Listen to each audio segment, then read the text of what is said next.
जिंदगी में थोड़ा अंदाज मोहब्बत वाला। हमारे यहाँ ना 2 4 5 चीज़ें हैं जिनकी वजह से हम तल्ख हो गए।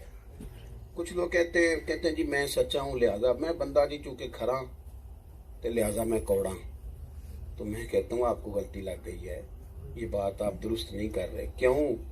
इसलिए कि दुनिया में सबसे ज्यादा सच रसूल करीम ने बोला है, पर बड़ा ही मीठा करके बोला। ऐसा बोला है कि वो दिल में उतर गया है। आपका लहजा सख्त है और आप कह रहे हैं कि सच्चा बंदा सख्त होता है।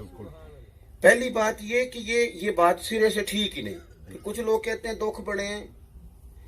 पीर साहब आपको क्या बताएं, तकलीफें बड़ी हैं। इतने दुखों में भी बंदा खुश रह सकता है, ये भी एक बहाना है तल्ख होने का, नाराज रहने का। काम ही बड़े हैं, मुश्किलात ही बड़ी हैं, आजमाइशें बड़ी हैं, आपको पता ही नहीं अंदर बाहर के कितने मसले हैं। किस तरह मोहब्बत करें उस पर भी मैं अर्ज करूंगा कि अल्लाह के रसूल सल्लल्लाहु अलैहि वसल्लम ने फरमाया सबसे ज्यादा नबी सताए गए और मैं सबसे ज्यादा सताया गया। मैं अल्लाह का महबूब हूँ सबसे ज्यादा। अगर कभी मौका मिले, अब तो हम अपने बच्चों को मुताला का भी मशवरा नहीं दे सकते, इसलिए कि वो मोबाइल देखेंगे, किताबें पढ़ेंगे। कोरस की नहीं पढ़ते तो उन्हें बाकी चीजों को कैसे मशवरा दे। अगर आपको मौका मिले तो गहरी नजर से हुजूर की सीरत मुबारका को पढ़ें।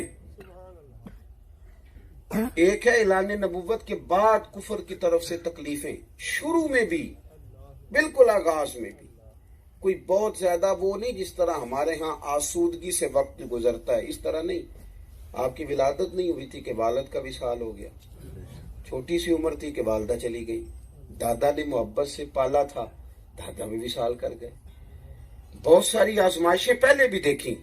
ऐलान नबुव्वत किया तो 13 साल मक्के के देख लें किस तकलीफ में गुजरे, और फिर 10 साल मदीना शरीफ आ गए तो यहाँ भी लोगों ने आराम से नहीं बैठने दिया। कभी बदर में तलवारें चमक रही हैं, कभी ओहद में चमक रही हैं, कभी खंदक का मार्का है, कभी मुनाफिकीन की साजिशें। किस किस तरह तकलीफ का जमाना देखा। लेकिन हजरत हारिस रदी अल्लाह ताला अन्हु हुजूर के सहाबी हैं, वो फरमाते मैंने इतना मुस्कुराते किसी को नहीं देखा जितना मदीने वाले महबूब मुस्कुराया करते। अब सारी तकलीफें हर वक्त दिमाग पे सवारी रखना जरूरी है। कभी कभी बंदे को खुश भी होना चाहिए, अल्लाह की अता पे भी राजी होना चाहिए, उसे मोहब्बत का लहजा भी इख्तियार करना चाहिए। कोई जरूरी तो नहीं है कि चौधरी साहब अगर बाहर चौधरी हैं तो वो अम्मा के सामने भी चौधरी बनेंगे और बच्चों के सामने भी चौधरी साहब ही बनेंगे। जज को चाहिए फैसले बाहर करे, घर में आके फैसला ना शुरू कर दे, ये उसका घर है। टीचर साहब क्लास बाहर पढ़ाए, घर आके सबक ना पढ़ाए। यहाँ बैठे बेटा बन के बैठे, भाई बन के बैठे, शौहर बन के बैठे। अपनी जिंदगी के अंदर प्यार वाला लहजा इख्तियार करें। और फिर कुछ लोग कहते हैं जनाब दुनिया बड़ी सख्त है लिहाजा मैं भी सख्त हो गया हूँ। दुनिया बड़ी सख्त है लिहाजा, तो मैं कहता हूँ दुनिया गरीब भी बड़ी है। गरीबों को देख के आप गरीब क्यों नहीं हुए? सिर्फ सख्ती होना था। दुनिया तो तंगदस्त भी बड़ी है, उनको देख के आप तंगदस्त क्यों नहीं हुए? सिर्फ रद्दे अमल के तौर पर ही सख्त होना था।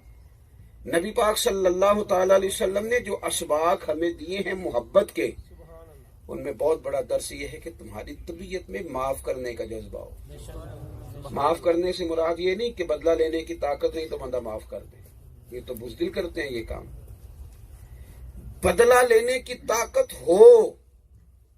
नबी करीम अलैहिस्सलाम फरमाते हैं हजरत मूसा ने अल्लाह की बारगाह में पूछा था, मन आज़्ज़ु इबादक या अल्लाह, मालिक तेरे बंदों में तेरी बारगाह में मुअज़्ज़ज़ कौन है? तो रब करीम ने फरमाया, ऐ मेरे कलीम जिसके पास बदला लेने की ताकत हो फिर भी माफ कर दे, उसकी रब की नजर में बड़ी इज्जत है।